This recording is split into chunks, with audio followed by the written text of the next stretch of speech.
here I am, out on the streets, my head in my hands. I've got no plan, only to see you again. Don't get me wrong, sometimes I like being kicked on the ground. I'm not that strong, but then I come to my senses. Yeah! I'm coming, you can feel my power, and I feel what is real when she feels me, and I feel what is real when she feels me, and I feel.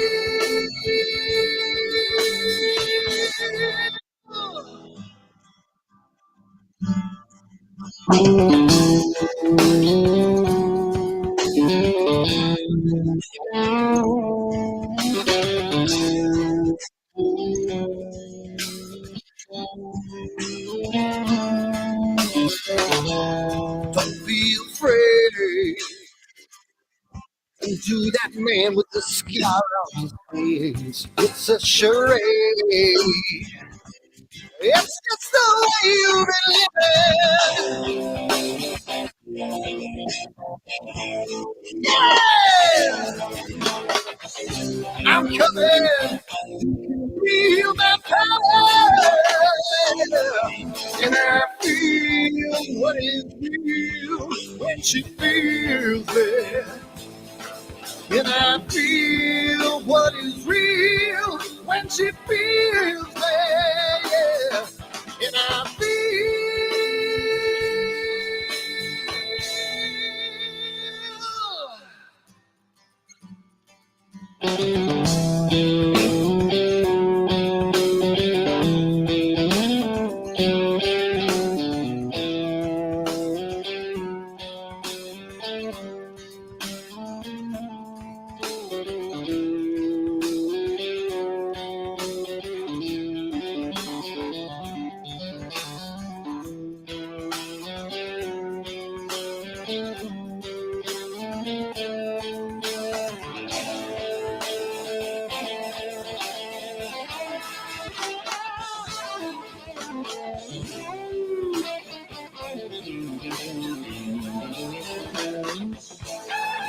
And I feel what is real when she feels me. And I feel what is real when she feels me. Yeah.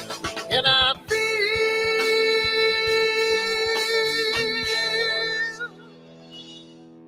And I feel what is real when she feels me. And I feel what is real when she feels me, yeah. And I feel.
Hi everyone, Dan here, and I just wanted to put a little snippet about AstroWorld and what we do because I want to start getting the word out because I think it's becoming more and more of a giant community, and I want to get the word out to some other people. So what we do at AstroWorld is We hold astrophotography chats on Wednesdays at 9 p.m. and Fridays at 8 p.m. Eastern time. And we just talk astrophotography. Wednesday's more of a techie kind of advanced intermediate, and Fridays is more of a newbie kind of thing.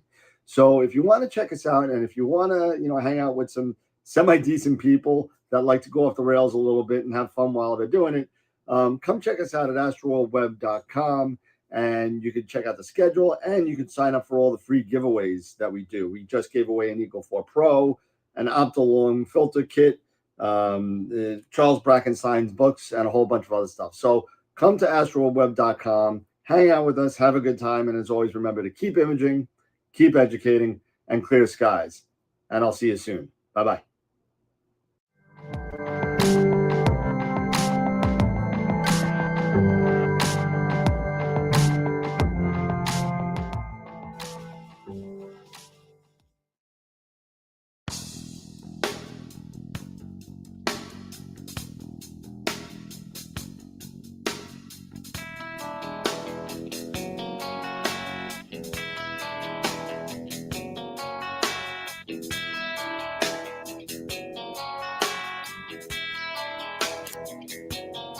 All right.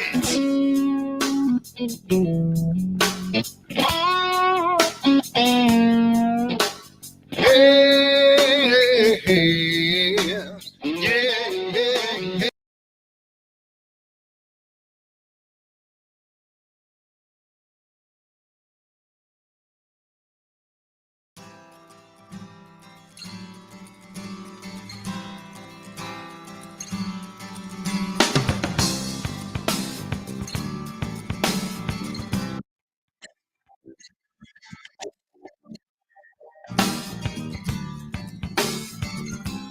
So here I am, out on the streets with my head in my hands. I've got no plans, only to see you again.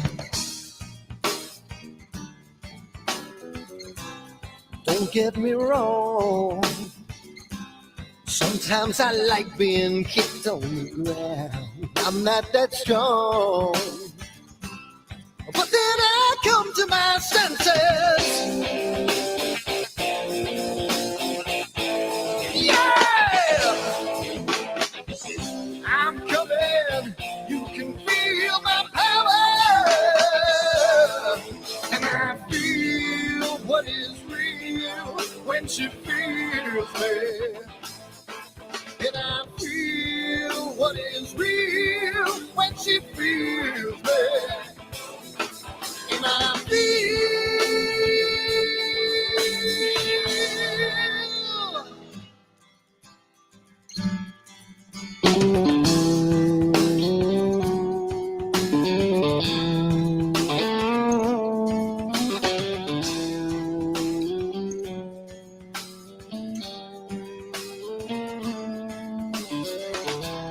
don't be afraid. Don't do that man with the scar on his face. It's a charade. It's just the way you've been living. Yeah! I'm coming. You can feel my power. And I feel what is real when she feels it. And I feel what is real when she feels me, yeah. And I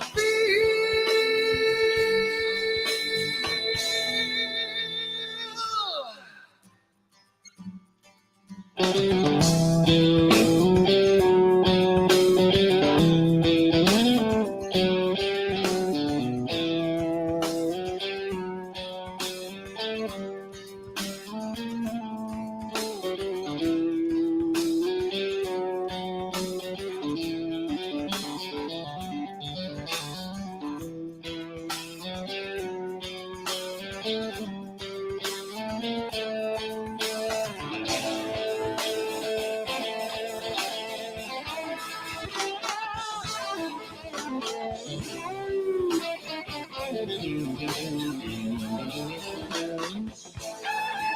I feel what is real when she feels me. And I feel what is real when she feels me. Yeah.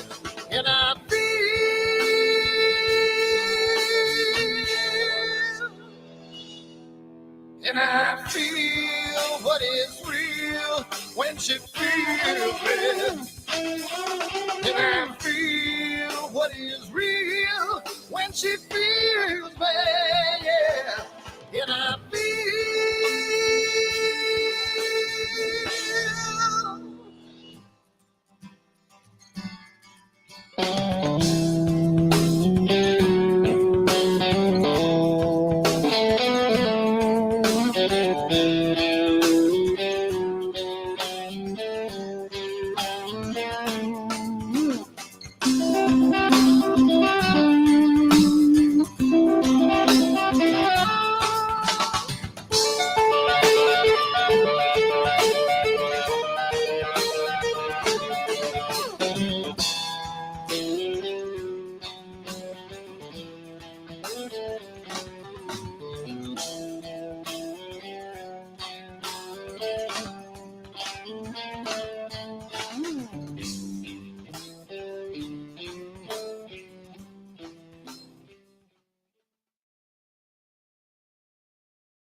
Hi everyone, Dan here, and I just wanted to put a little snippet about AstroWorld and what we do because I want to start getting the word out because I think it's becoming more and more of a giant community, and I want to get the word out to some other people. So what we do at AstroWorld is we hold astrophotography chats on Wednesdays at 9 p.m. and Fridays at 8 p.m. Eastern time. And we just talk astrophotography. Wednesday's more of a techie kind of advanced intermediate, and Fridays is more of a newbie kind of thing. So if you want to check us out, and if you want to, hang out with some semi-decent people that like to go off the rails a little bit and have fun while they're doing it, come check us out at AstroWorldWeb.com, and you can check out the schedule, and you can sign up for all the free giveaways that we do. We just gave away an Eagle 4 Pro, an Optolong filter kit, Charles Brackenstein's books, and a whole bunch of other stuff. So come to AstroWorldWeb.com, hang out with us, have a good time, and as always, remember to keep imaging, keep educating, and clear skies. And I'll see you soon. Bye-bye.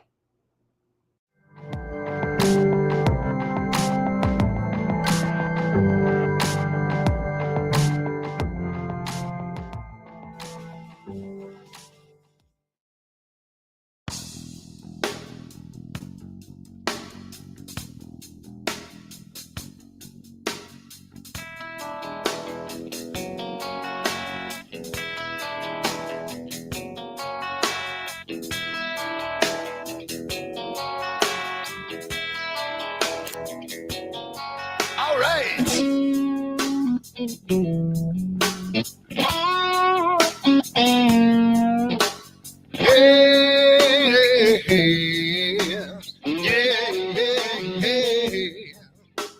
Where did my color go? Got your head in the sand. You can't be in control, using a powerful hand. I wanna be you, I wanna see you. Don't taste the kisses of hate. Don't try to tell me, don't try to sell me, don't try to say it's too late. You're gonna push me to the edge, back me in a corner, making me stand in your shoes. Push me to the edge, hide a little color, it's black and white and blue. Black and white and blue, yeah. All right.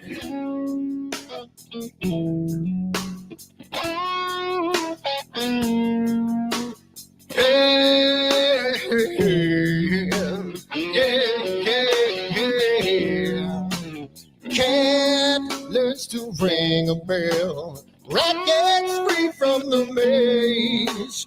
We can been taught to love. We've got to learn to wait. I wanna see, I wanna be, don't taste the kisses of hate. Don't try to tell me, don't try to sell me, don't try to say it's too late. You're gonna push me to the edge, back me in a corner, making me stand in your shadows. Push me to the edge, add a little color, it's black and white and blue. Black and white and blue. Yeah.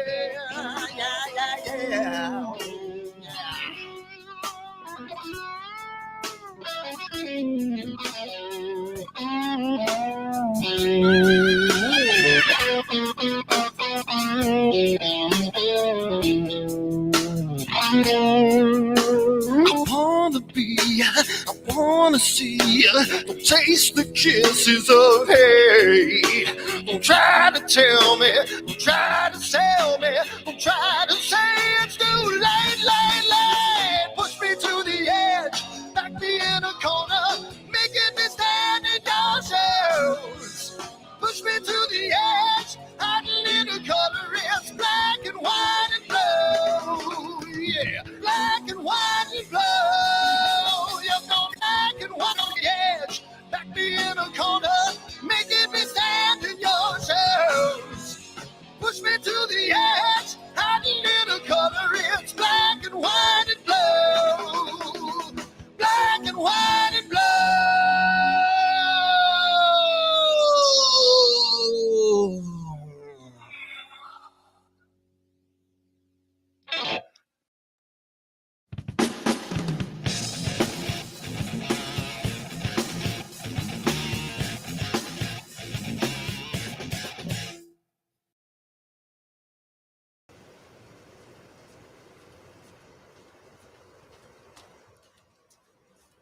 What the hell's wrong with my telescope now?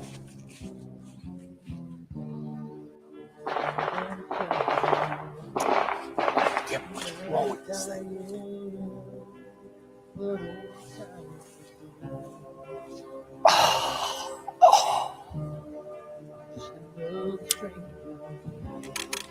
The lost Lone Ranger, can I break this spell?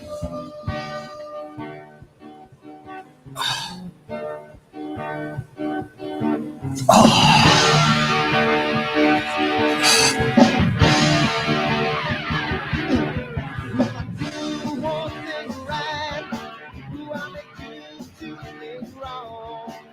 If I want to stand by the line, do I will always take the fall? If I just do the left, watch you leave from the right. I sleep all day long, and I'm dreaming through the night.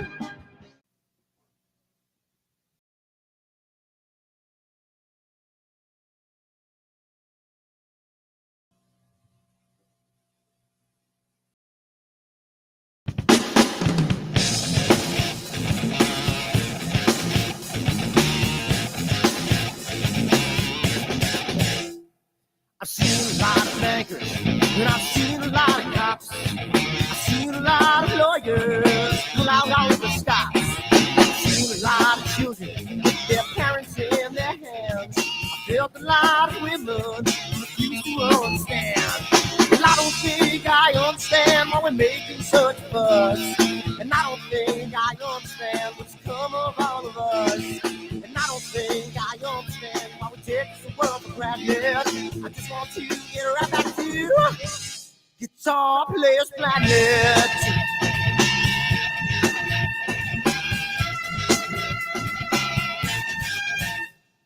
You see it in the papers, you read it every day. The riots and the fires going on in South LA. The muggers and the government, they're all wanting the same thing. They take you for your money, whatever spring. And I don't think I understand why we're making such a fuss.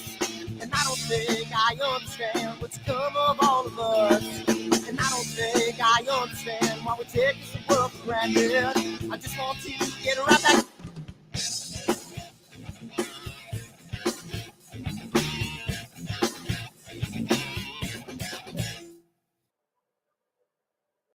Good evening, everybody. How's it going? We are here with Ron Brecher tonight, all the way from Canada, from our friends from the Great White North. What's going on, Ron? How's Great it going? Good. How about you? Good.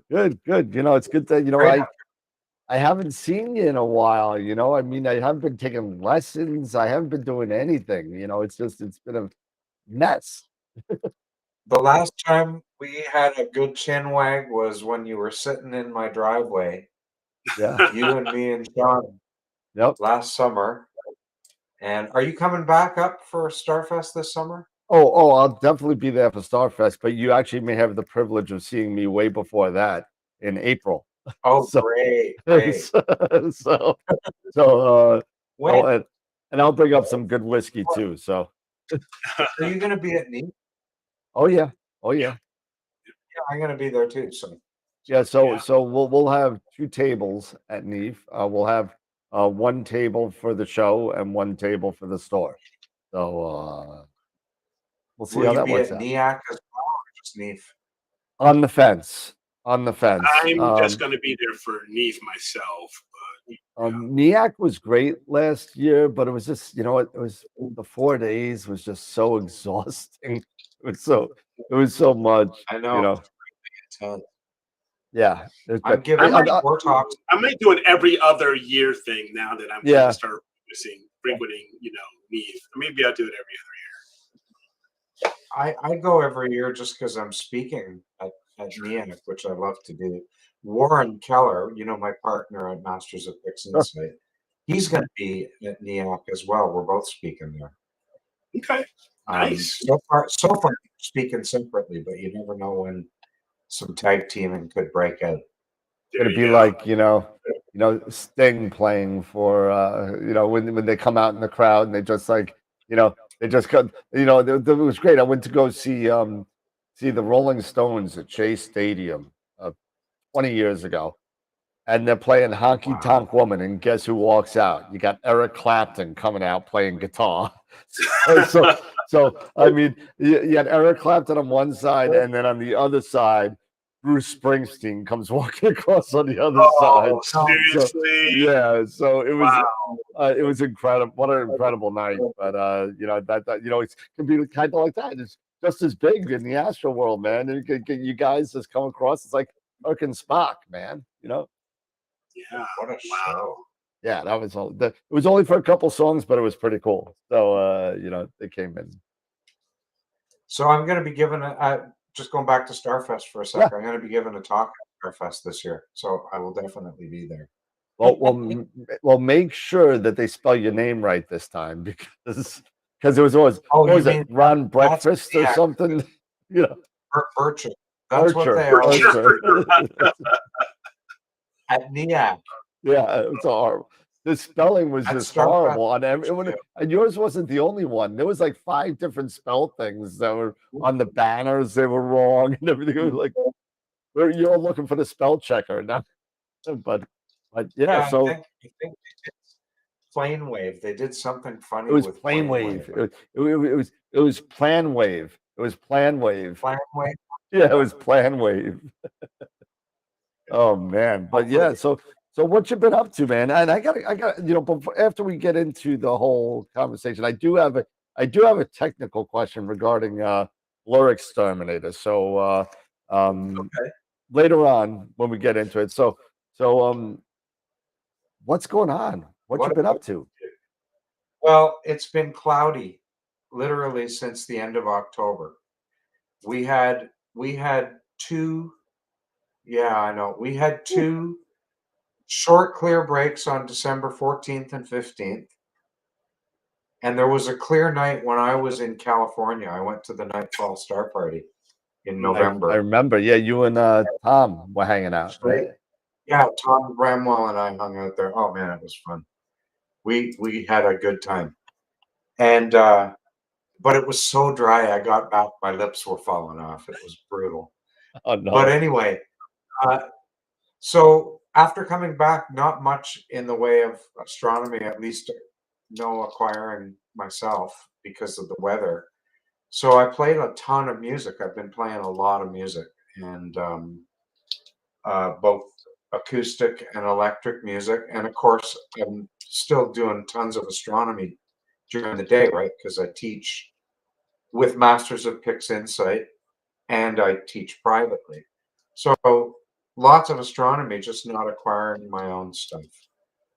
And Well, you also have the advantage of having that nice sky shed roll off that yes. allows you to even take images whether you want to or not.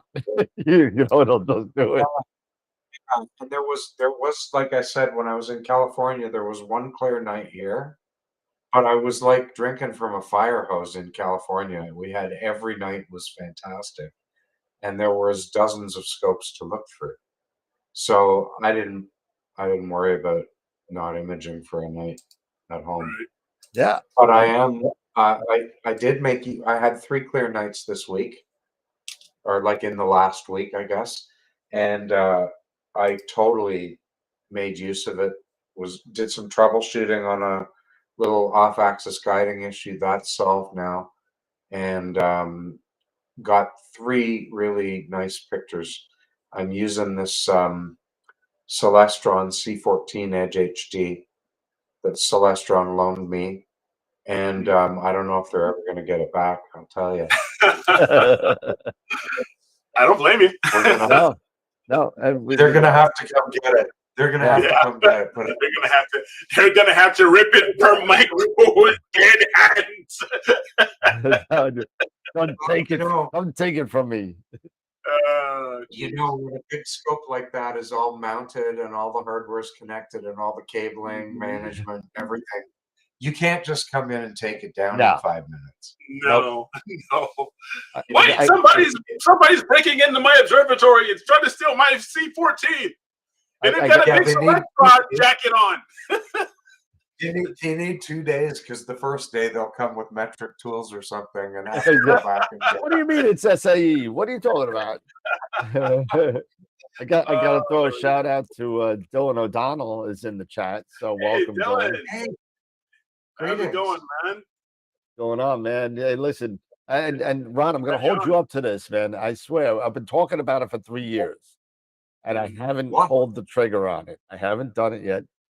I want to do, we got AstroWorld telescopes, we got AstroWorld TV, and it's time to do Astro Jam, and that's what we got to do. Oh yeah, we got to do Astro Jam, and we do something simple like walking on the moon, and we'll make a video with everybody on it, and just playing it. You know what? Just give me the triangle. Just give me a triangle. And I'll just no. I'm gonna give you the cowbell. It needs more cowbell. I'm gonna give you the cowbell. I'm gonna get Eric. I'm gonna get the Christopher Walken glasses that he had on. There you go. Nothing was funnier than Christopher Walken playing Bruce Dickinson of Iron Maiden. But yeah, I definitely want to do it. We'll have Warren playing the sax. We'll have you and Sean and Dylan and whoever else wants to play guitar. I know Dave Schaefer plays, and I play the bass. Charlie Walsh plays the drums, and we'll get everybody just doing a little bit. Take a little video of the song, and we just play the song in the background and mix it down. I gotta show you something if I can find it. Just talk among yourselves until I find it. What are you talking about yourself? You're the guest. What are you talking? I don't know if you can see this. No, I'm sure you can't. I think it's the musical score for Fear the Reaper, the cowbell part. Oh, perfect. It is. I swear. Oh, wait a minute. I can't. There it is. I got it. Fear the Reaper, cowbell. It's just I can't read music. I So it is. Now, if you know how to read music, it's even funnier than than what that 'Cause looks it's like. just All it is straight quarter notes. That's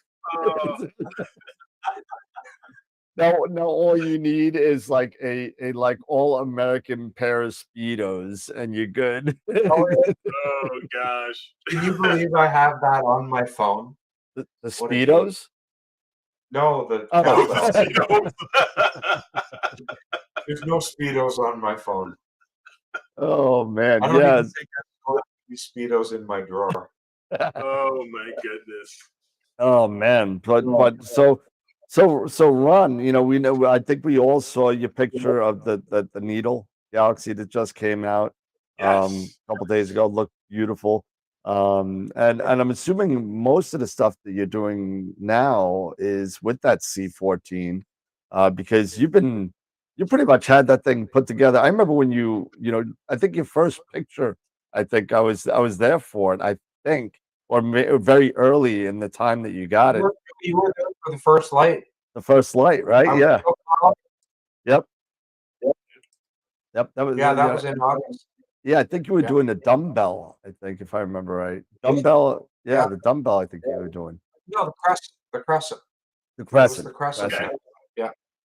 But, And I had a collimation problem that ended up not being a collimation problem. It was a misaligned optic in the train. But anyway, that's all behind me. And I've actually got the best of both worlds because mounted on top of the C14, I have a little TAC FS60 with a one-shot color camera. a little tack.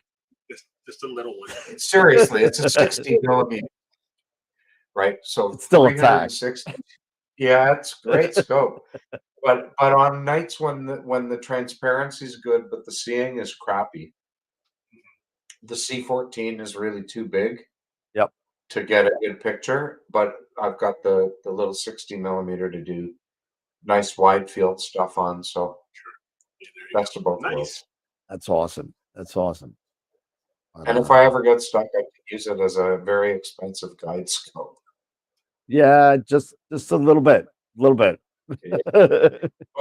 So here's something cool. I was having problems with my off-axis guider a couple of nights ago. And rather than try to fix them because I didn't want to go out, it was cold, didn't want to screw around. I thought, well, let's just see whether I can shoot unguided.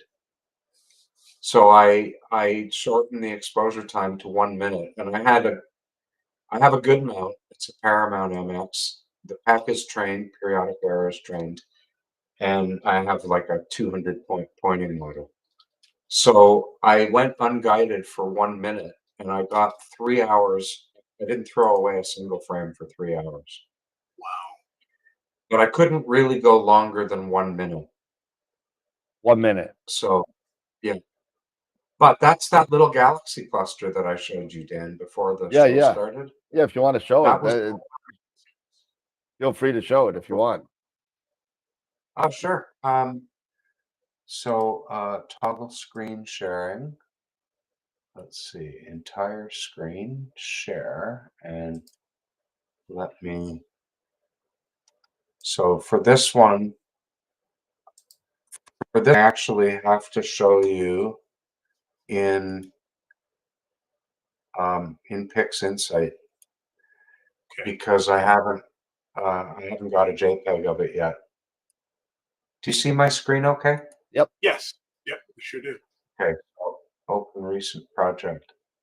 So again, this is about 3 hours of 1 minute subs. And this is still in linear form. I've done background correction and color correction on this. And I don't know if you can see all these little yeah. galaxies. Oh yeah. Oh yeah. There's hundreds of them. There's a little smudge over here and dozens over there. And I made a synthetic luminance, which I haven't done anything to yet. It still needs the gradient correction to be done and so on. But this was all done with 1 minute subs. And, Wow. And The other thing I showed when I was with Dan beforehand, if I just take a little trip into the future and put some color into this, you can see the colors came out really nice. That's one thing about this scope. The star colors are fantastic.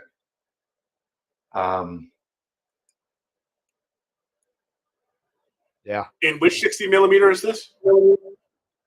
This is not a 60. This is a Oh, 14-inch. Yeah, oh, that's this the is the 14. 14.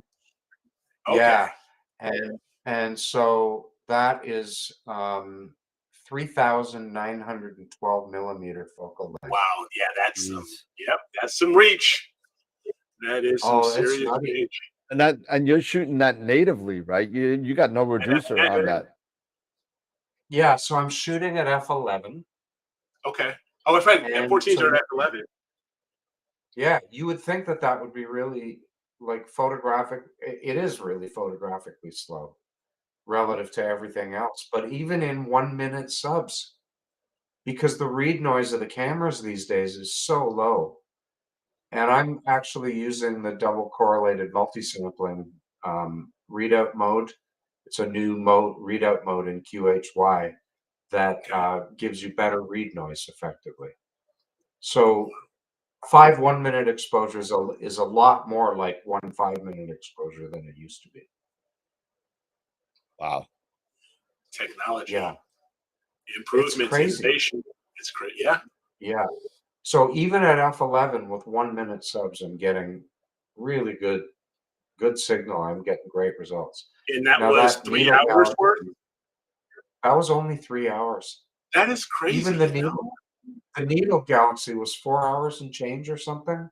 Yeah, and that looked great. Now I'm binning the camera. The camera's bin 2x2, which does increase the apparent sensitivity, but I need to do that, otherwise I'm oversampled. As it is with binning, I'm at 0.4 arc seconds per pixel. Wow. So that's already giving me everything that the sky will give me. Right, I'm getting every bit of detail that the sky will give. Yeah. I'm slightly oversampled now. Okay. Not excessively. Yeah, but oversample, there's been that's a good thing to maybe talk about a little bit, because I know we haven't talked about it in a while, this debate between over and under on the sampling side.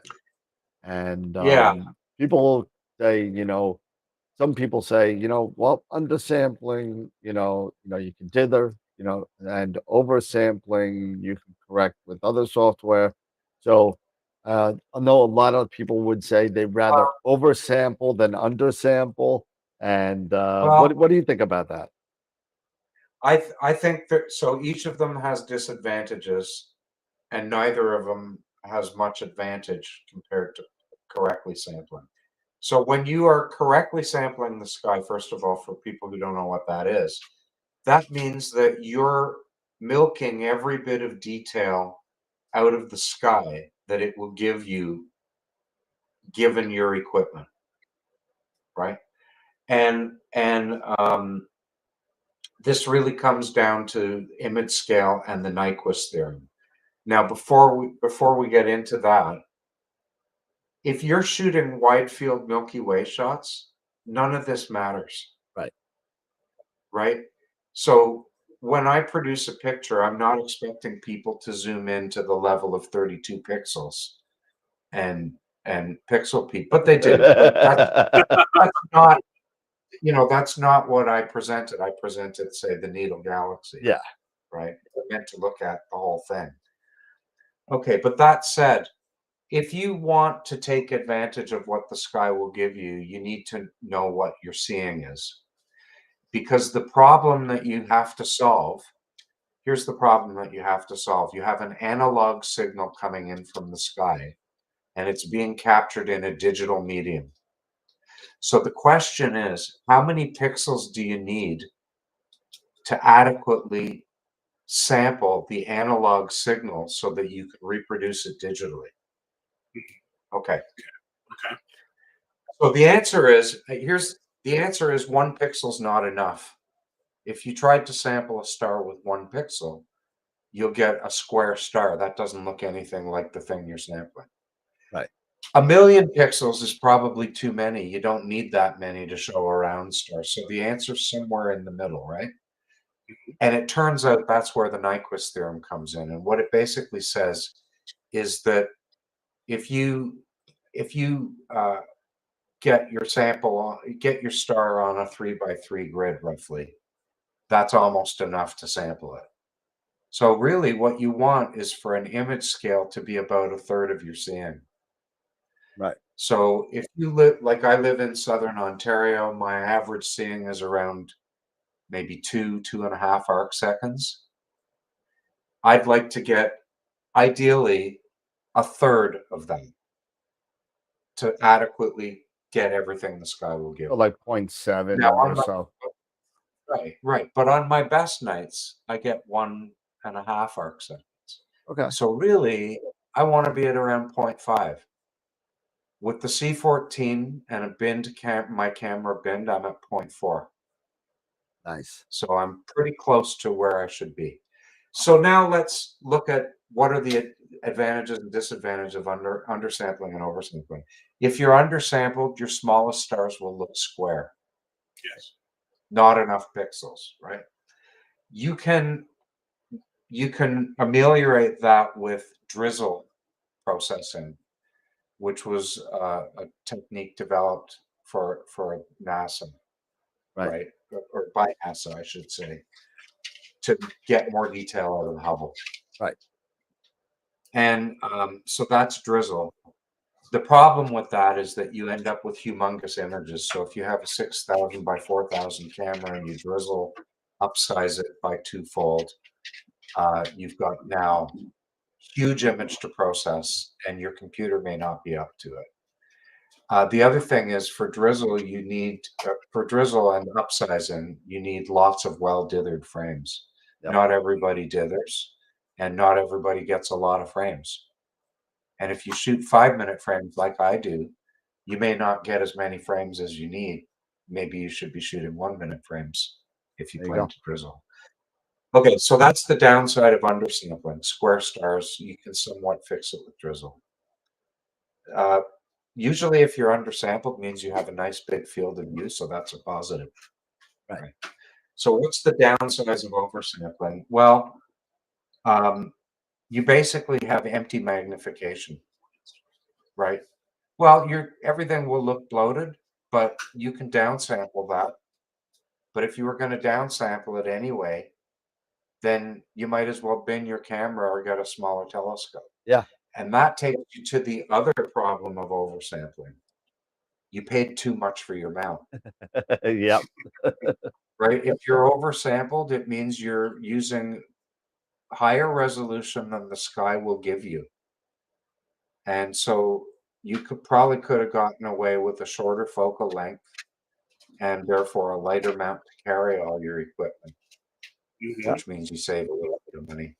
So I would say try to be properly sampled. Because, Ron, correct me, when you're oversampled, because you mentioned that you overspend on your mount, you bought too much you spent too much on your mount. It's because you need much better guiding, correct? Or yes? Yeah. Okay. Well, bigger scope. Put it this way: it's less forgiving. Okay. Yeah, guiding is less forgiving. It's less forgiving of tracking errors, guiding errors, polar misalignment. The bigger your setup, the less forgiving. So, like, probably the ideal beginner set. This is a question that always comes up, right? What should I start with? The ideal beginner setup is an 80mm refractor. Yep. F6 with a focal reducer, right? Sitting somewhere around, 400, 300mm focal length, a small mount, and a one-shot color camera. Yeah. It's forgiving. It is. A lot of us talk, a couple of us in the chat are golfers, and we always talk about, the forgivingness is kind of like there's two different, for those of you that don't know, there's two different types of golf clubs out there. There are offsets and blades. blades are a lot smaller of a sweet spot where offsets are nice and forgiving. So your ball will go straighter with a bigger club face. Same thing Yeah. with a bigger field of view as opposed to a bigger club face. It's more forgiving. You're not going to sit there and say, okay, you know what, you don't need arc second, sub arc second guiding on an 80 No, millimeter. no. Well, put it this way: say you're guiding with one arc second guiding, Right. right? If you're using, say, my 60 millimeter refractor, I'm at 2.7 arc seconds per pixel. So 1 arc second of guiding error, it never leaves the pixel. Never leaves the pixel that it's on. Whereas if I have the same guiding error, 1 arc second, on the C14, that image scale is 0.4 arc seconds. So now the guiding error works out to about 2 pixels on the main camera, and you get oblong stars. Yeah. You can see it. So that's what we mean when we say it's more forgiving, the smaller scope. What's happening to you? I'm digitizing. he's- You know what? I'm he's digitizing. matrixing. It's like it's like matrixing. What did you do, dude? I have done It's nothing. There you go. It's either, oh, there he is. Back. It was You either know. a glitch in the matrix or the transporter malfunction. There it goes again. Now I'm like the Cheshire Cat. Ew. Just seeing my head. Oh, Like, this is strong beer. yeah, wait till you do something like this. There you go. You do like something like this. Oh, Yeah. They need to start waiting you're messing me up now. people out. Sorry, was not too Now much he's on image. getting thinner. Look, I'm losing weight. And Leon's getting larger. I'm going to be talking, by the way, God. when we go to Nian, I'm going to be talking about image scale. Nice. One of my talks is on image scale. Nice. All right, And so I 3 are got on- actually, there's a couple of questions in the chat first before we go into my question, because there was one about the C14 from Jerry. Question, Ron, when imaging with the 14 Edge, do you shoot stars separately, shorter subs for size and color? No. I found it really easy if I just have one exposure length for everything. So I shoot 5 minutes through every filter all the time, unless there's a really compelling reason not to. And a compelling reason not to would be if I'm shooting unguided, in which case I would do 1 minute subs, like I said. The other compelling reason to shoot short subs would be if I'm shooting a high dynamic range object like the Orion Nebula and I needed some shorter subs to recover detail in the core. Nice. Gotcha. Somebody was asking about the I'm looking for it, the image sampling formula. What is it? Yeah. Focal length divided by. Yeah, I posted it up. It's like pixel size divided by focal length times. Oh, you want 206. the image scale 206, formula? right? You know, Yeah. Yeah, I posted it up. Go to, but you can go to astronomy tools. Yep. Yes. And they've got a pixel scale calculator there. Just enter the details of your sensor and your focal length. That image scale thing, by the way, it only depends on 2 things: focal length and pixel size. Yep. Those are the only 2 things you need to know to determine the image scale. Dylan wants to know Gibson or Fender. But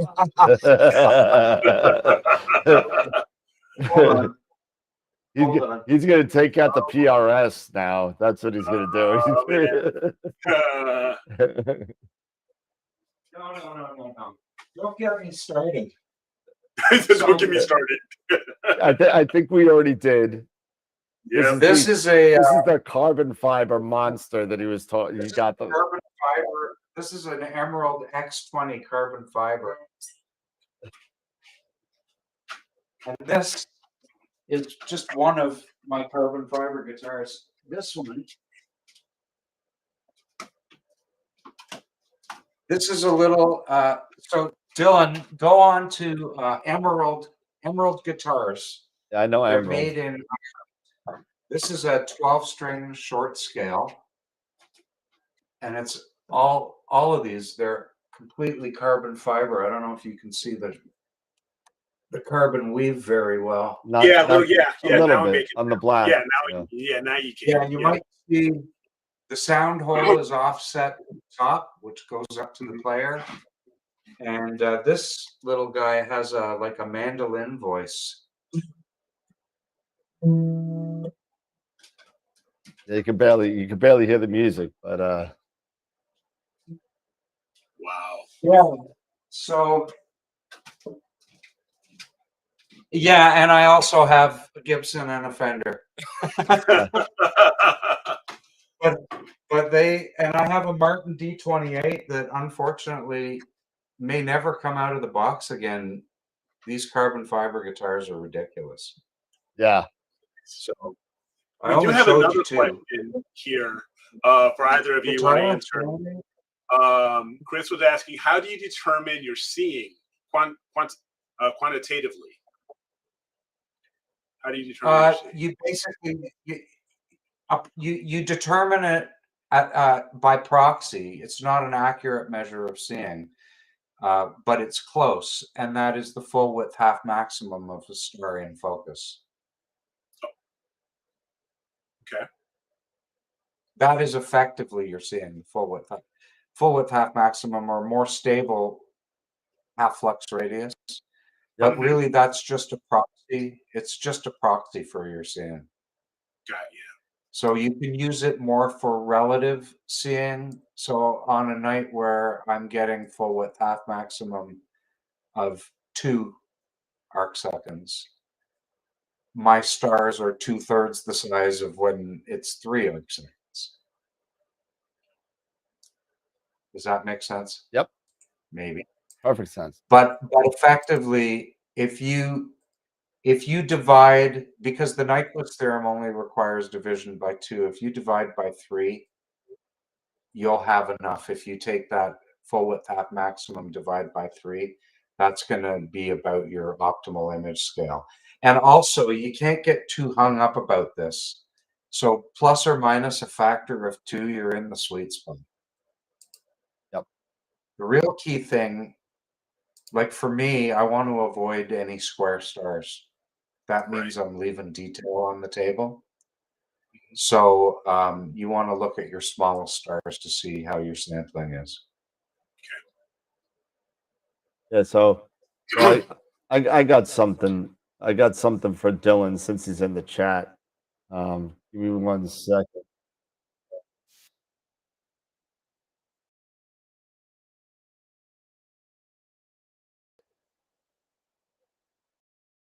You playing music? Turn it up. That was you. Yeah, I don't hear it. This is me over here. There you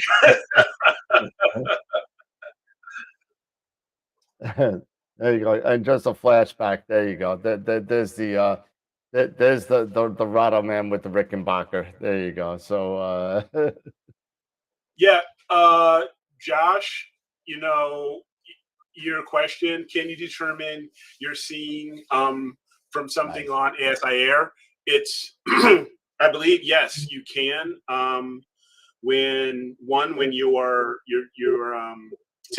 you're looking at your stars, I haven't used my ASI Air in a while, but there is a spot where you can take a look at your stars, and I believe they do give you a determination based off of half flux diameter. That so the half flux diameter is just as good. I mean, it's a very similar measurement, and it's more stable to bad seeing. Yes. Than the full width half maximum. So the half flux diameter, if you divide that by 3, you'll be in the zone. Yeah. So if you take a look, my mind's drawing a blank. Like I said, I haven't used my ASI Air in a while, but you can take a look at your stars, and that can determine based off of that information, how you're seeing is. Yeah, it's really tough. Now speaking of which, now this kind of comes up to the question that I was alluding to before. So, Blur Exterminator, number one, I know there's been a bunch of questions recently and throughout the year that it's been almost a year since he kind of came out and just pummeled everybody with all this AI stuff. Oh, Um, Gideon, that poutine or no poutine, Ron? Sorry, no poutine, no poutine, no poutine. no Or- poutine, no ketchup chips. Where's there you go? More cowbell. Yeah, done. Thank But uh, you. but you know, so number one, I mean, the first thing I think we should kind of like talk about is order of when you should apply all these AI processes because a lot of people are getting them kind of what do I do first? What do I do second? What do I need to do first? What do I do last? When do we apply these linearly or non-linear? What do I do with these processes? Okay, so let's start out with just clearing a couple of things up.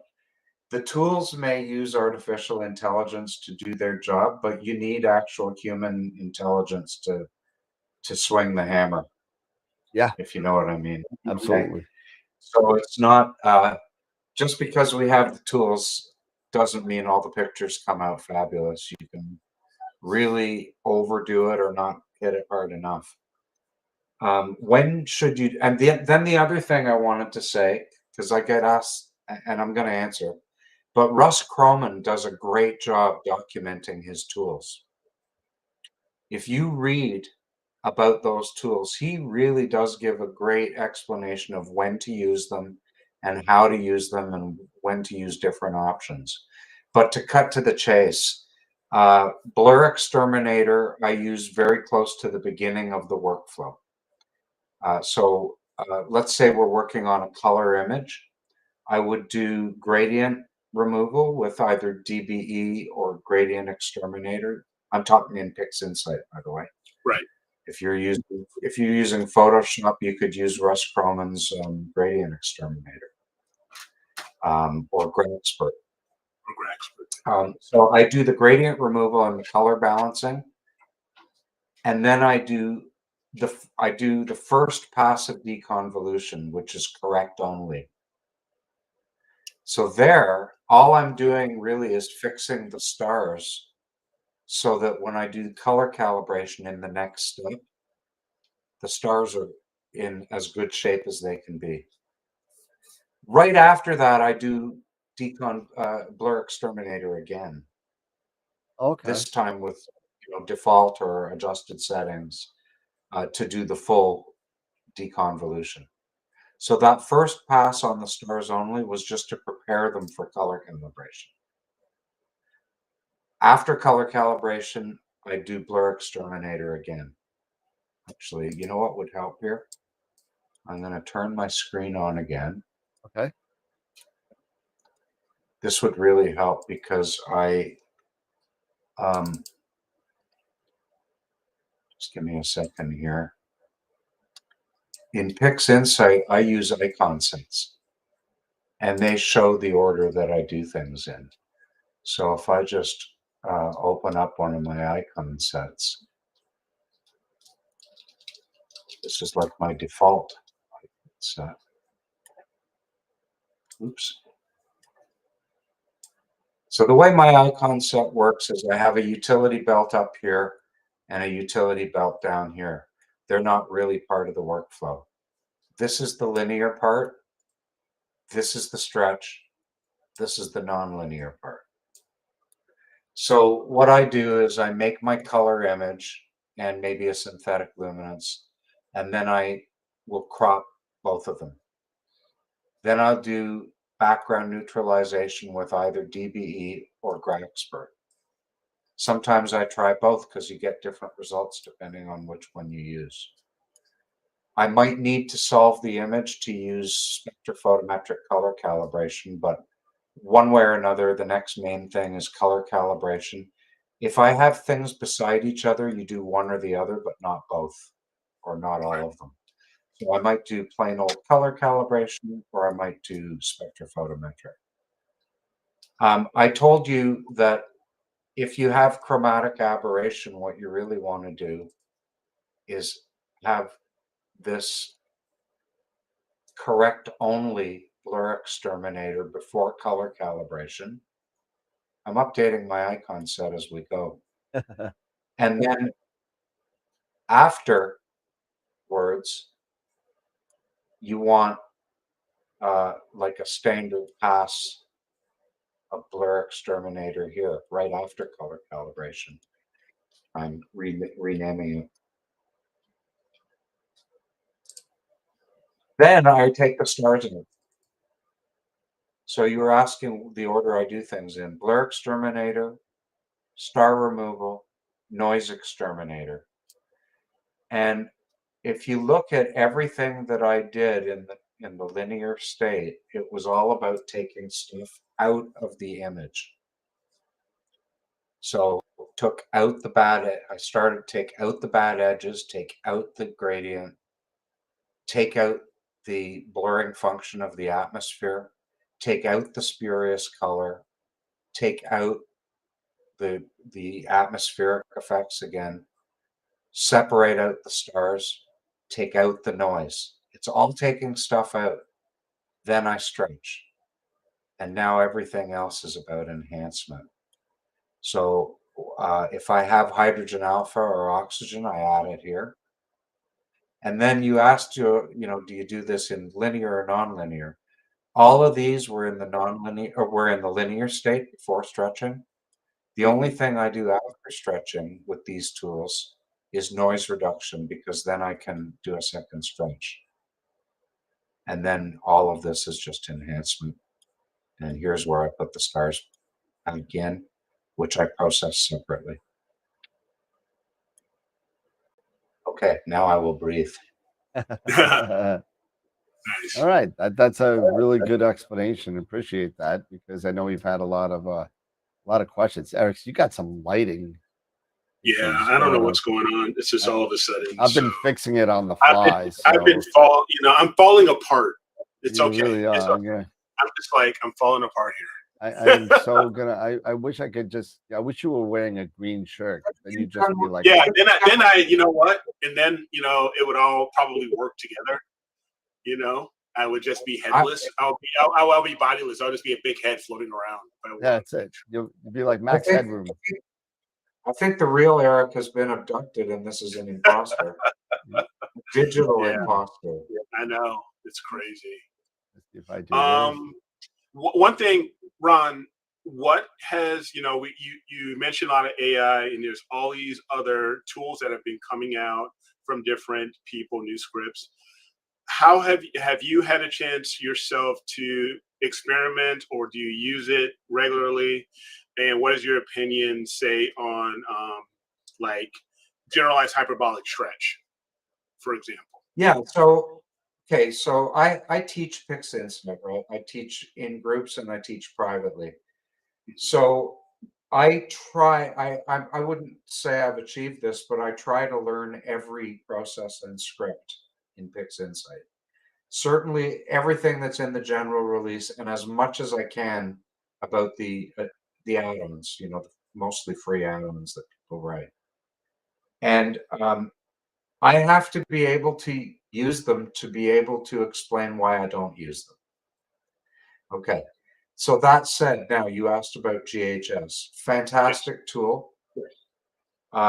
I can see why other people use it, because in some ways it's easier than the way I do things.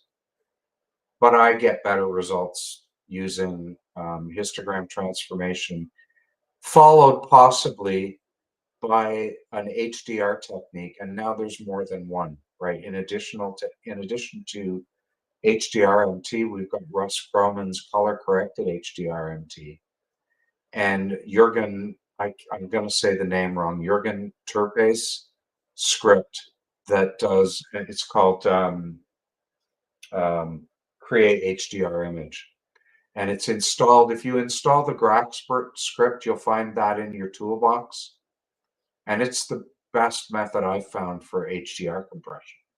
Huh. So yeah, I try everything, and I try to get proficient, because sometimes I have clients that want to learn how to use GHS, and I can show them. Yeah. But usually when I find out what it is that they're trying to get that they're not getting, we can find another way to do it. But that just, put it this way: everybody has a preferred tool, and Yeah, there's absolutely. lots of people getting great pictures. Yep. So it doesn't matter to me what tool you use for delinearizing your image. Hyperbolic stretch, generalized hyperbolic stretch works great. It's just not my go-to technique. That's yeah. Everybody has their own, like you say. Everybody has their go-to. So yeah, for sure. Yeah, I like HT. I'll occasionally use ArcSine H stretch because it kind of has some of the best of both worlds of the mass stretch for color preservation and histogram transformation. You know what I really want them to do is give us one more control point in HT. So in histogram transformation right now, we have a blank, a midpoint, and a highlight. Yep. Mhm. I'd like another control point. Give me 4 control points so that I can prevent the stars from blowing out. There you go. There we go. You Yeah. know? But that's not what I have right now, and I don't care anymore because if you noticed, I don't have any stars in my image when I stretch it. Yeah, exactly. So So I don't need to. the next question I have is actually more of a personal thing for me. Now, Ron, you and I have spoke ad nauseum regarding, and everybody in the chat knows, and everybody knows my troubles in my backyard regarding the telephone wires and Your video. oh yeah, it's just Yeah. it's just Yeah. horrible. And so I believe it or not, I was talking to Sean today on the phone, and we were just yapping, we were just catching up on the phone, and we're thinking about, and we're talking about blur exterminator. I'm like, wait, so like these things really, like these telephone wires literally split my stars. Everything looks like Saturn. Everything has stretches across because of all the telephone wires. Yeah, Blur should fix them. That's I think I'm gonna try blur exterminator in the correct only mode to kind of bring them back. And if that's the case, my northern sky becomes feasible again, because right now I got Try. 3 big telephone lines right in front of me that literally act like spider veins. Do they act like spider vein? Do they give you like a spectrum, a red, green, blue? No, no Different color color? change. It's just a stretching, Like like a a big splitting diffraction? of the stars, like a diffraction spike. Yeah, they might make those go away. Yeah, Try it. yeah. That's what I'm gonna say. We got Why not? we got another question from Tom Peter. Um, on the create Hello, Tom. HDR image script, how much percent HDR do you typically use? I use about 25% usually. You don't want so much compression that you turn it flat. So I use 25, but experiment. One of the nice things about that script, I'm pretty sure it has an on-the-fly preview where it updates the preview as you're adjusting the settings. Yep. Yeah, I used it a couple of days ago on the Andromeda Galaxy core. Also, it respects masks. So you can put a mask on your image first so that you're just compressing the part that you want to. The other thing you could do is you could make a clone of your image, compress that more than you want to, and then blend that compressed image back in through a mask. But I think if you mess around a little bit with Create HDR Image, the script, it does all those things, and you get a on the fly real-time preview. Nice. So give it a try. Everyone's making fun of me now. They're calling it Wire Exterminator, and hey, if it works, it works. Watch the channel because it's gonna come out. I gotta have Well, it. I'll tell you something else. Russ is always looking for training images, Yeah, right? So all of these AI tools only are as good as the images that they're trained on. So Russ might be very interested in receiving images of that specific aberration that you have and using them to further train the AI. yeah. Because I mean, I'm telling you right now, I use the AP scope in my northern sky, and I'm telling you, like any star that goes through, like if it's looking through the telephone wire, it's got this and it's not all the stars in the picture. So it really, it totally befuddled me for months. Didn't know what it was. Only some because the telephone wire is they're not straight across. They're on an angle across my backyard. So not all the stars would be split. Only some of the stars in certain sections of the picture, and it was confused the crap Have out you of me for tried months. using a really big dither so that the spikes are in different stars in every I don't frame? think I could dither enough to get that type of result because literally I have 3 telephone wires in my northern sky, literally 30 feet in front of the objective. Yeah. So, and on the right side, in the top right, to the left side, the bottom corner. That's how it kind of works. It goes kind of down in the scope, and it just mostly it's just a really brighter. Well, you could see them in the dimmer ones, but they're not as prevalent. But if I'm looking at the North Star when I'm when I'm polar aligning, let's say, and I'm doing it, and I'm seeing the North Star, and I'm seeing I don't have like a spider vein in my refractor.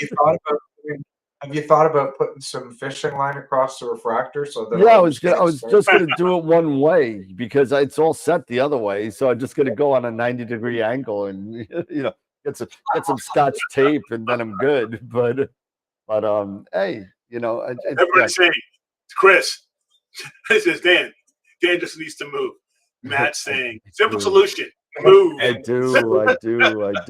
Thank you guys. I appreciate what we're trying real hard to do that. And unfortunately, Long Island, it's a little tough. So eventually it'll yeah. happen. We'll see. Yeah, Greg has a question here as Yep. well. Go. What drizzle settings are the best to use for one-shot color versus Hubble palette data in PixInsight if you have well-dithered images? Are they the same or are they different? It depends on whether you're undersampled or oversampled or correctly sampled. And it also depends on how many frames you have. And again, I'm going to share my screen Yeah. so that I can show you this. Share, and let me go back to PixInsight. So I'm going to assume that the person asking the question does drizzle using weighted batch preprocessing rather than doing it manually. Most people do it this way. And the drizzle configuration is all over here in the post calibration tab. So if you want it on, you need to enable it. And so what's being asked really is what scale should I use? What's the drop shrink parameter that I should use? And what's the function that I should use? So let's take those one at a time. First of all, if you have enough data, you should always use drizzle, whether you're shooting one-shot color or mono. The latest thinking from the PixInsight people is you should always use drizzle, so this should always be enabled. If you're correctly or oversampled, leave the scale at 1 and the drop shrink at 0.9. If you are undersampled, in other words, if your smallest stars are square, increase this to 2. So correctly sampled, leave it at 1. Undersampled, increase it to 2.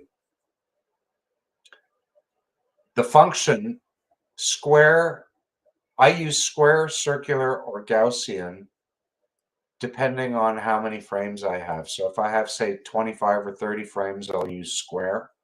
If I have 50, I'll use circular. Gaussian is more computationally intensive and you need more frames. So if I have 100 frames, I'll probably use Gaussian. You never need to change the grid size, or at least I have never needed to change the grid size.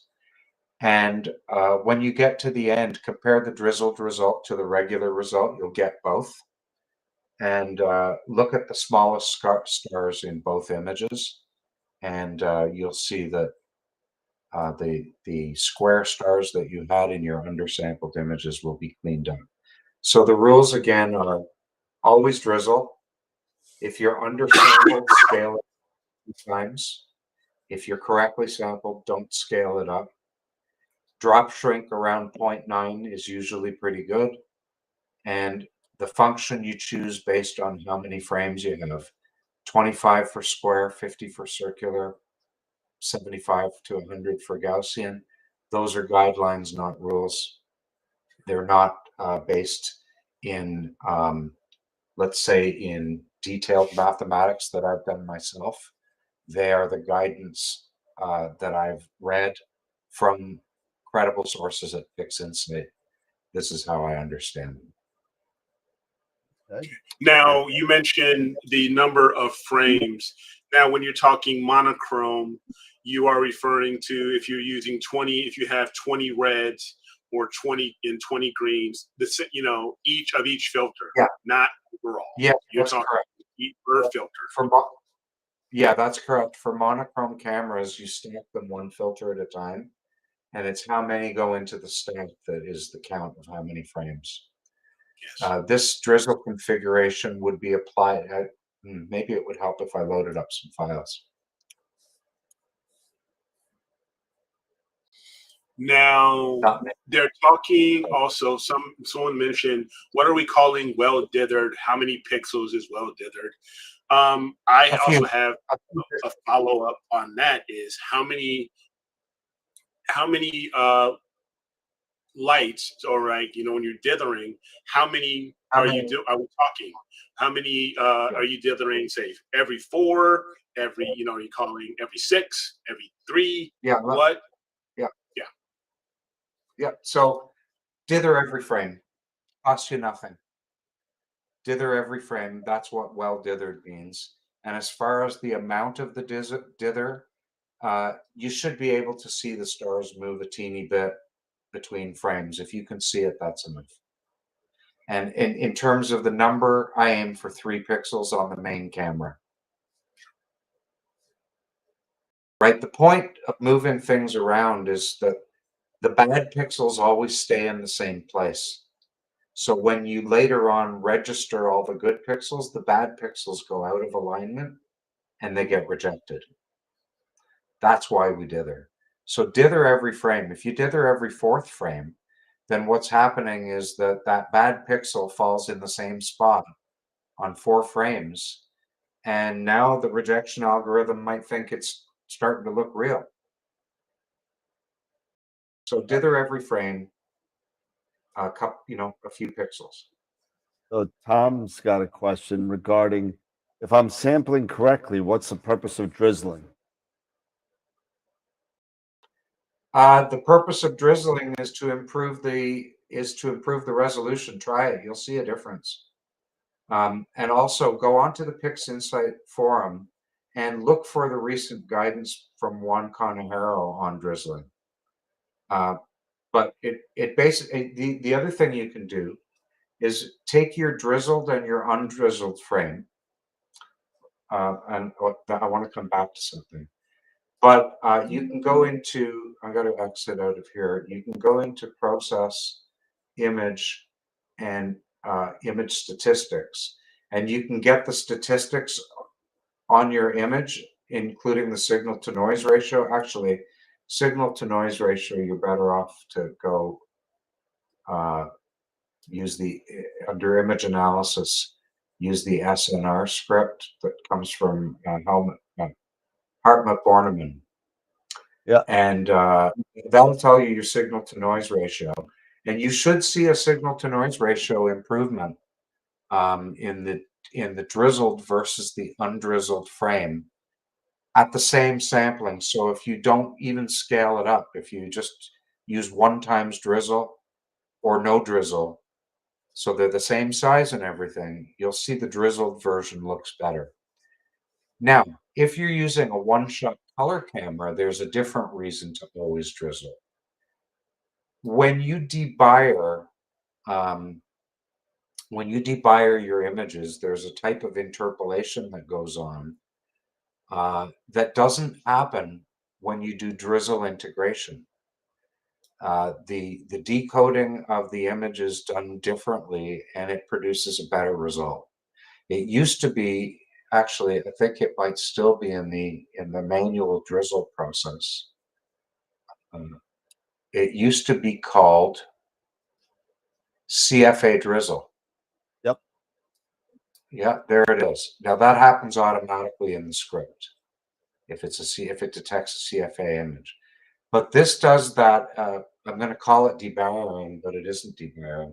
It effectively does it without the debayer, without interpolation, I should say, and gives a better result, measurably better in signal to noise ratio.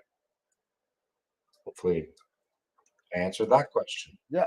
Cool. And Frank had a question saying, you said dithering is free. However, I'm seeing that when I'm guiding, it seems to take a very long time for the guider to settle when I dither. So there's a couple of things you can do there. The first thing is you can change your dither parameters. Maybe your dither is bigger than it needs to be, right? So all we want to see is a little bit of movement. The bigger the dither, the longer it's going to take to get back. The other thing you can do is, and you're probably using some software like PhD. Most software like that, I use PhD myself with the C14. It has a parameter in the dither settings, or your capture software will have this, that tells it how close do I have to be to back on the star before I can start imaging. So if you have that at a really small number, it can take a long time to settle. If you put it at a higher number, just incrementally go higher and higher until the time between dithers decreases. And so between that and making the dither steps a little bit smaller, you might find the cost of that dither becomes lower. Gotcha. Good. All right. Any other questions? Not at the moment.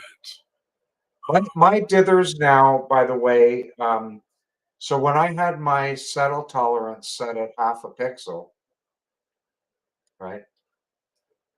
My dithers would always time out. My settle would time out after about, I think my timeout was set for 30 seconds. But what I did is I changed the dither the reset tolerance, the coming back tolerance, to some crazy ass number like 2 pixels. And it works perfectly now, and it settles in 2 seconds. Wow. Right. I don't see any error in the guide graph. So Josh had a Because- question and asking if there's any harm in 2x drizzle if you're correctly sampled. Well, it depends on how much hard drive space you have and how fast your processor is. Everything is going to take 4 times longer and take 4 times as much space. That's going to be the main cost. However, if you don't have square stars in your image, you're probably not going to benefit from the upsampling. All right. Let's see. Good to know. I need to check my settings because my dithering takes me more time than I like. I think you could set that in Nina. So Yeah, there's a you can do that in the guider tab, and I think there's some stuff in under options imaging. Yeah. Hang on, I'm just going to launch. I've got Nina here. I can quite quickly check it. I can check that fast. Yeah, so under equipment guider, you'll be able to set a little bit of that stuff. And under options,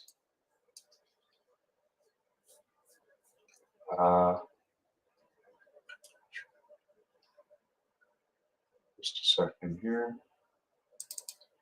Yeah, I think it's going to be under the main equipment tab under guider. After you've connected your guider, I'm just going to connect a. Oh, I don't. I was kind of hoping I could connect a fake guider. you can But do I can't. You do a simulator. Let's try. Yeah, I can't. Unfortunately, I don't have a simulator here that I can use to check that.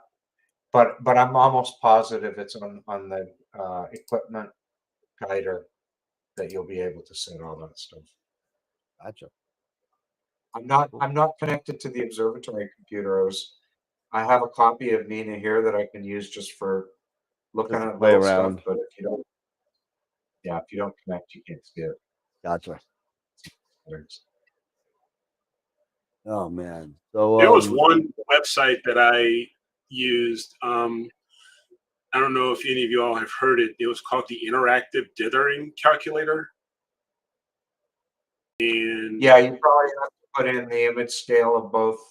Yes. Basically, you put in the pixel size and focal length of both scopes, and it tells you how many pixels on the guide camera is equal to enough pixels on the main camera. The main camera. Yeah, I think so. Yeah. Yeah. And then it would tell you basically, then it would put out, go through the calculation, it would spit out, okay, this is how many, pixels recommend based off of that information, how many pixels you should dither. Yeah. Where you dither pixels are. And for me, coming out with mine, it came up with 13, with my current rig, So now, bear in mind, so I've done this experiment with my data at 0.4 arc seconds per pixel. If I have, say, 50 5-minute subs with any filter, the difference between drizzling and not drizzling is really small, but it's measurable. I can't see it with my eyes, but every time the drizzled version is better than the undrizzled version in signal to noise ratio. And we're doing, forget astronomy, we're doing ultra low signal photography, right? So the better the signal to noise ratio you have in every sub, theoretically, the better your master is going to be and the better you're going to do overall. Nice. All right. Yeah. I'm looking for Any some more questions. No, yeah. Ernie was saying 3 pixels on the imaging camera or the guide camera, so I'm not sure for dithering. It's on the imaging camera is the only one I care about. You have to do a little bit of math to figure out how many pixels do I have to move on the imaging camera. On the guide camera. How many pixels do I have to move the guide camera to get 1 pixel on the main camera? And then whatever that number is, multiply it by 2 or 3, and you'll have a 2 or 3 pixel dither. Use that at astronomy tools. Use that pixel scale calculator to calculate your guiding pixel scale, right? And then your main pixel scale. And that's the question: how much do I have to move the guide camera to get 3 pixels motion on the main camera? There you go. And it might be really small. Like if you're using a small guide scope with a big focal length, you might only need to move half a pixel or a pixel on your guide camera to get a big movement on the main camera. I've actually started moving over and using mine, and a couple other people commented here as well, using my off-axis guider on even on all of my, on both rigs, the large long focal length and even my refractor. I have the smaller OAG. You still have to do that calculation though, because it's a good chance that the pixel size of the guider will be different than the pixel size of your main camera. I've been using an off-axis guider for 10 years maybe. I love them. Yeah. On the C14, a challenge sometimes is finding a guide star. Yeah. Oh yeah. At that focal length. But I really, the only times I've really had trouble is when the guide camera hasn't been properly, really tightly focused. Now, with something like that, with such a long focal length scope like that, and you're using an off-axis guider, are you using, like, say, the 174, the larger, with larger pixels, or are you just binning or anything like that? Binning 2x2. Binning 2x2. But I'm guiding at about the same pixel scale as I'm imaging, around 0.4 arc seconds per pixel. Ernie had a question. If processing oversampled data, do you downsample? And if you do, when?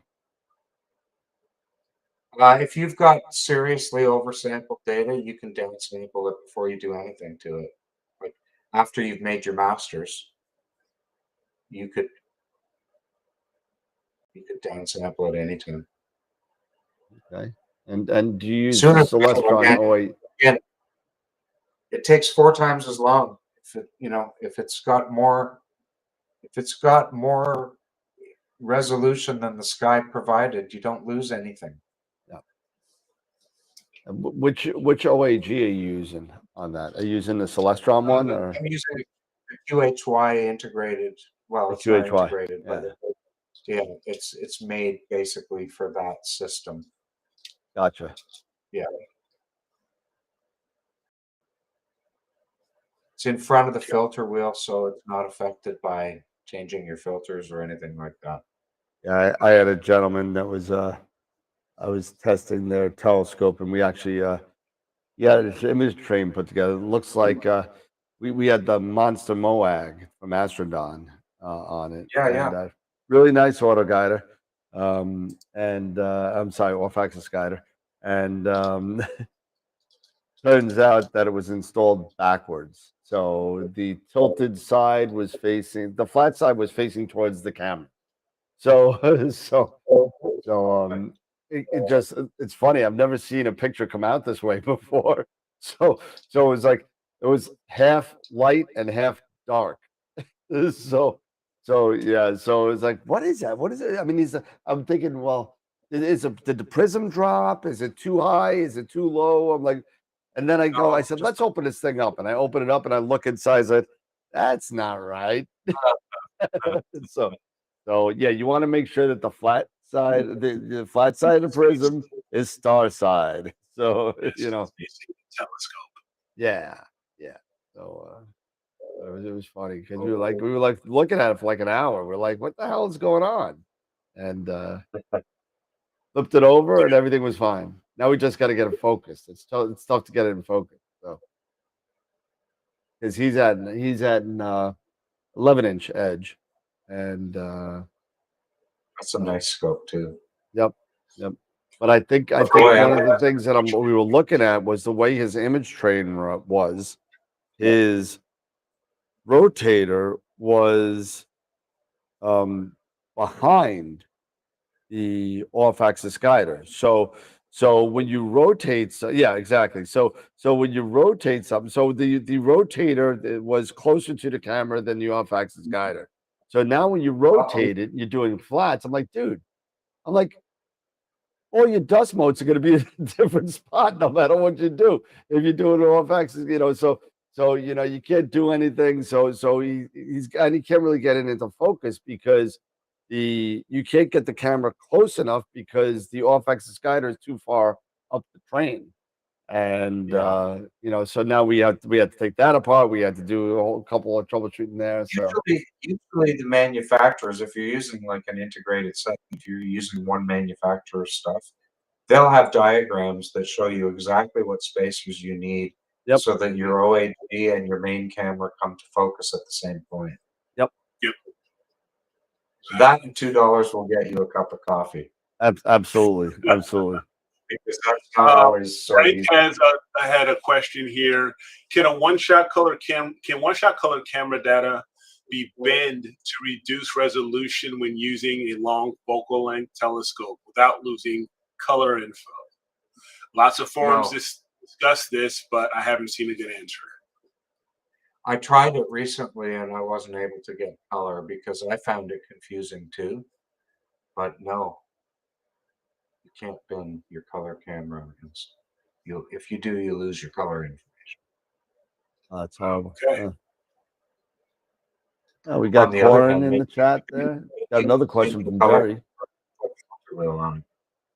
So if my guiding is having trouble settling after dithering, might this be from too much dither?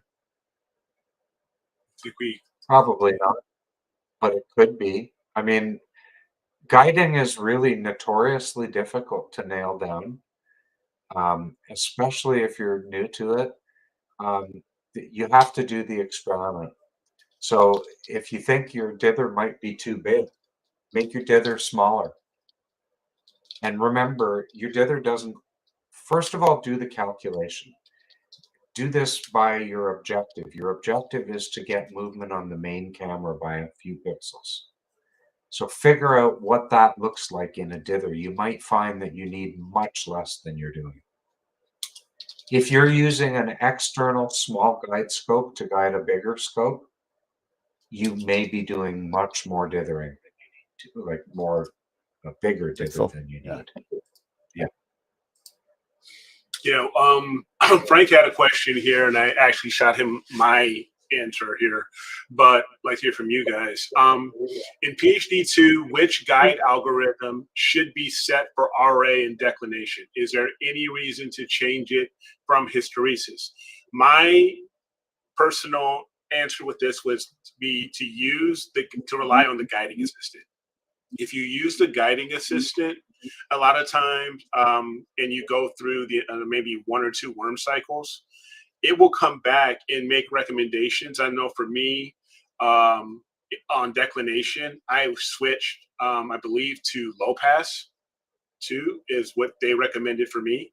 So for me, it just depends on, it just based off of the guiding assistant and what, it told me. So what about you guys? Yeah. And you shouldn't have to run that every time. You should do it once and then use those settings. Yep. Right. So first of all, I agree with you. Use the guiding assistant. Follow the advice. But if you don't feel like using the guiding assistant because you don't want to lose 10 minutes of your imaging run, then use the defaults.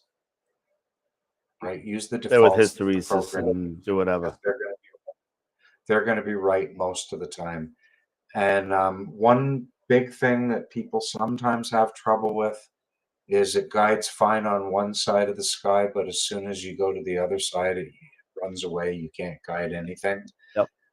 There's a checkbox on reverse. On the guiding tab to reverse depth after a meridian flip. Yep. So you may have to experiment with that a little bit, but most German equatorial. That's not in all cases, though. It just is dependent. No, most German equatorials. Yeah. Most German equatorials. And I had something that I came up with last night, as a matter of fact, and the first time I've ever seen. Actually, I've seen it happen a couple times, and I don't know why it's happening, but it's something with Nina and the meridian flip settings. So whenever I start a sequence, no matter what, I hit play, and it starts off no matter what with a meridian flip. Even if your target is on the side that you're on. It doesn't matter. If I'm polar aligned, I'm done. I'm at the home position. I hit play, and no matter what object I do, it does a meridian flip. Where do you have the meridian flip trigger? Oh, I'd have to look. I think it was what is it, 5 minutes? I think. No, but I mean, do you have it at the top of the sequence, or do you have it embedded in an I have it object as a global sequence? at the top. Yeah, that's your problem. The But meridian I've always flip had it has as to a be. global at the top, and it never did that. I don't know. I'll have to look at it. You still I'll, have some time. Ready? yeah, I got 3 hours in the bank too. You've been itching me. He's like, they're gonna expire. You got to use it. I was like, charge What are me you in doing, April, charge me at Starfest. It's okay. Put it towards the beer. It's fine. It's all right. Don't worry about it.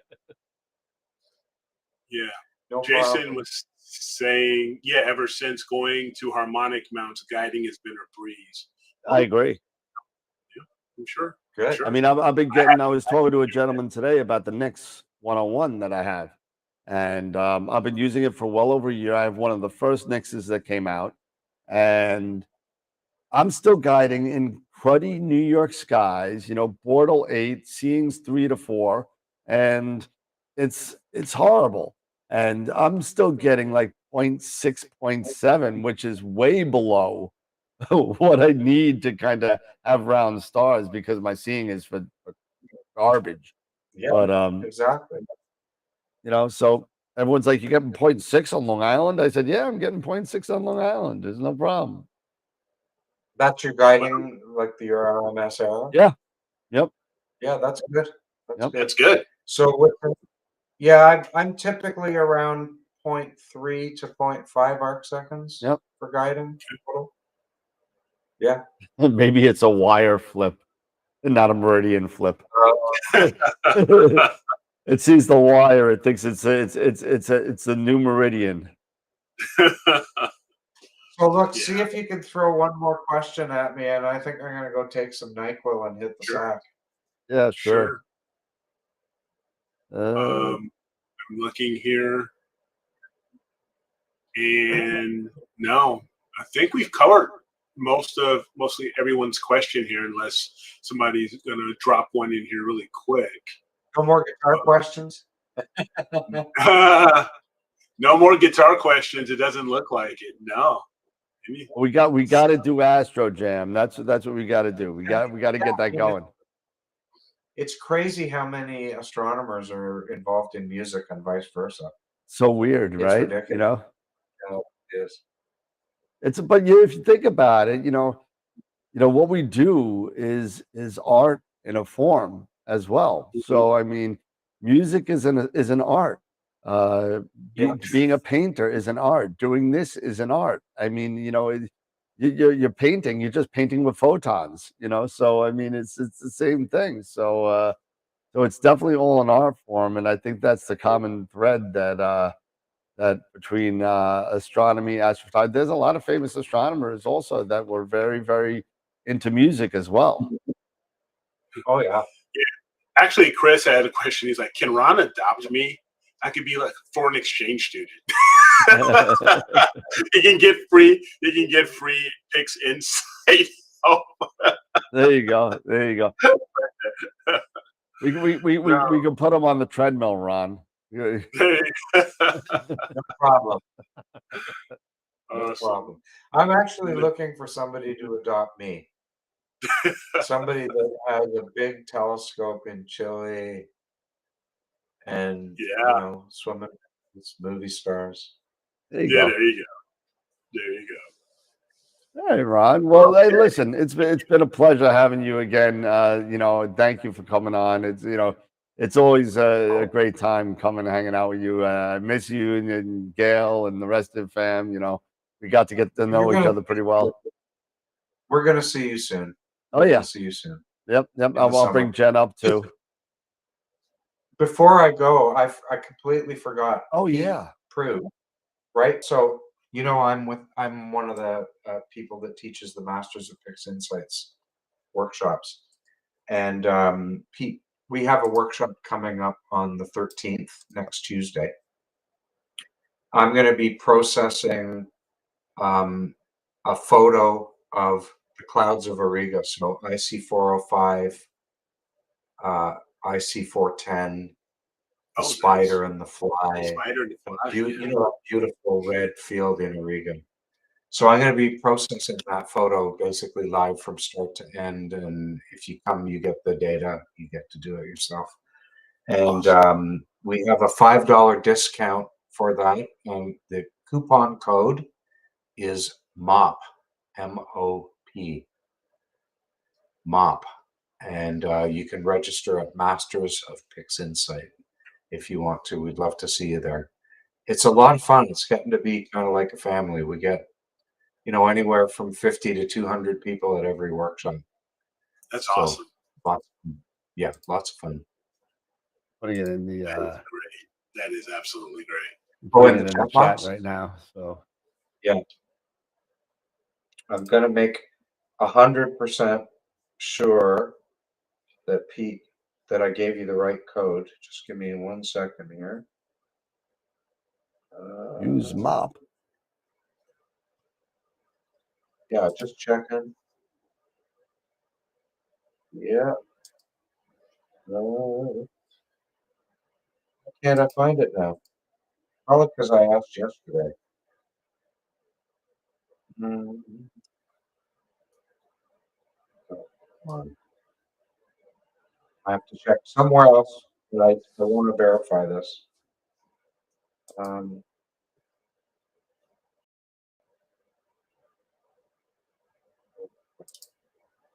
That's one of the things about COVID, man. It makes you really fuzzy in the head. Yeah. Yeah, I I'm know not you've fine. used mop as the code before, so I mean that's Yeah, probably what it is. yeah. It's Mop. I just can't find the message where he told me that, but I'm 99.9% sure that it is Mop. If you have any problems getting a discount with that code, contact Pete and give him shit for giving me the wrong code. And you could email them at Peter Proul at Yeah. No, but sure yeah, that'll work. seriously, Ron, thank you for spending Thanks, some of your night, especially you getting over the hill, not over the hill, over the hump of of COVID, and If you want, if you want to still be considered my friend. I know it's almost Oh, past your Daniel. bedtime. I know. I'm sorry. So. Oh, man. Guys, thank you so much for having Thank me. you. I And for all appreciate the it. people out there in La La Land, thank you for your questions and for tuning in. And this is great. I've known Dan, we've known each other, what, about 4 or 5 years now? 5 years, yeah. I've kind of watched this all go from the beginning. I know, and It's great. Masters of Pix Insight and yourself and Warren and Pete, you guys have been some crazy supporters of the channel, and we appreciate it so much. You allow us to give away all these workshops every Friday and the IP for AP yearly subscriptions and all that. So we thank you and the rest of the team for that, because it means a lot to the members. So. It's our pleasure. For sure. It's our pleasure. Okay, guys, thank you for having me. Don't leave it so long. Take care. I can't wait to the next one. Well, Looking forward you to know what? catching up with you at NEAF. Yeah, we'll see you at NEAF. We'll do an interview at NEAF. Oh, that'd be cool. I'm gonna be there on the Saturday. I'm probably gonna fly home on the Sunday. All right, so Okay. make sure we get you at that one of the booths, and we'll corner you for a 5-minute interview and chill out with us. I'd love to do that. Awesome. All right, guys. Ron, thanks a lot. Take Feel care. better, man. Have a good night. Say good night Live long and to prosper. say good night to Gail I for me. will. All right. See you later, you guys. Bye bye. Take care. Awesome. That was great. That was great. And another wonderful night with with one of the best, Yep. Ron Brecher, personal friend of mine, and really great guy. So really knowledgeable. And I don't know if he said this, but he does also do private tutorials. So you could just go to his website at astrodoc.ca, and you could sign up and get some one-on-one help if you want to. And don't forget MOP discount code for the next Masters of Physics Insight workshop. The photons to photos, I think 18 they're up to now. And he'll be doing the IC405 region, which is going to be a lot of fun. Oh, Okay. Real quick before Yep. we call it a night. Yep. I'll share my screen here. Entire screen. And remind everybody of image of the week. Everything is up and running. We've been already getting some votes, but recap. Congrats again to Greg Meyer for his Orion landscape composite image. It's a beautiful shot there. And this week we have for the February 9th contest, polls already open, closes now at 9 p.m. Eastern. So February 9th, Fridays at 9. And we have 2 images for consideration. We have the Horsehead in Flame by Tom Peter and the Andromeda by Nathan Barnard. So those we have that are competing for this week's image of the week for February 9th. And we also have the image of the month nominees up. The polls are open for that as well. And that will run until February 23rd at 9 p.m. And those nominees are Abe Jones for Thor's helmet. We have the Christmas Cone and Phosphor Nebulae by Dave Schaefer. We have the Pleiades M45 by Dave Schaefer. And NGC 1333 by Tom Peter, the Embryo Nebula. And so far, we have 14 votes there. So don't forget to go ahead, if you haven't yet, hop over to astroworldweb.com/IOTW and cast your vote. There you go. Cool. All righty.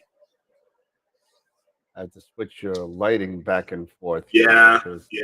I've got to figure this out. So maybe I need to get some larger lights. These Lume cubes may not be doing the best work. So unless if you got the large one, if you got the little one that's like 6 inches. These are. I've got 2. I think I have 2 small ones. Nah, you need like if I could show you. I need big ones. I need the bigger ones. There you go. Yes, like those. Like that. These are cheap. These are from Newer.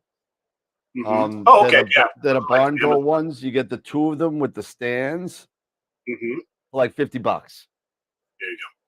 go. So that this one's broken, but I mean it works. Oh shit!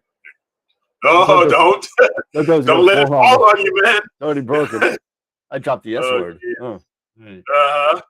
But yeah. So don't forget. Also, next week we got Greg Crinclaw coming from Sky Tools is going to be here next week.